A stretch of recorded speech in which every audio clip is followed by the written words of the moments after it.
આગામી બકરી ઈદ પર્વ અને ગ્રામ પંચાયતની ચૂંટણીને અનુલક્ષી પાદરા પોલીસ મથક ખાતે વડોદરા જિલ્લા પોલીસ વડા ડોક્ટર રોહન આનંદના અધ્યક્ષસ્થાને શાંતિ સમિતિની મિટિંગ યોજાઈ હતી.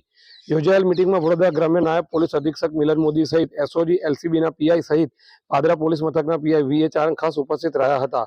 પાદરા પોલીસ મથક ખાતે યોજાયેલી મિટિંગમાં પાદરા નગરના હિન્દુ મુસ્લિમ સમાજના અગ્રણીઓ, નગરપાલિકાના કોર્પોરેટરો, સામાજિક આગેવાનો સહિત ભાજપા સંગઠનના હોદ્દેદારો ખાસ ઉપસ્થિત રહ્યા હતા. જિલ્લા પોલીસ વડા ડોક્ટર રોહન આનંદ દ્વારા અનેક સૂચનો કરવામાં આવ્યા હતા. ખાસ કરીને સોશિયલ મીડિયામાં મેસેજ મૂકવા કે શેર કરવા અંગે ખાસ ટકોર કરવામાં આવી હતી. સાથે સાથે આગામી 22 જૂનના રોજ યોજાનાર ગ્રામ પંચાયતની ચૂંટણીમાં કાયદો અને વ્યવસ્થા જળવાઈ રહે અને ખેલદિલીપૂર્વક ચૂંટણી યોજાય તે અંગે પણ સૂચન કરવામાં આવ્યું હતું.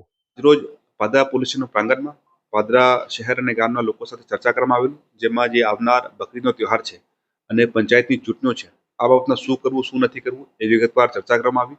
ખાસ કરીને બકરીદના જે તહેવાર છે એમને ધ્યાને લેતા પશુઓની અવરજવર બાબતમાં કાયદા વ્યવસ્થા જળવાય આ બાબતમાં બંને સમાજના આગેવાનોને ખૂબ જ વિગતવાર સૂચના કરવામાં આવી અને તહેવાર એકમાં કોઈ પણ જાતનો તંગદિલી ના ફેલાય અને સોશિયલ મીડિયા ઉપર કોઈ પોસ્ટ ના થાય આ બાબતમાં ખાસ સૂચના આપવામાં આવી.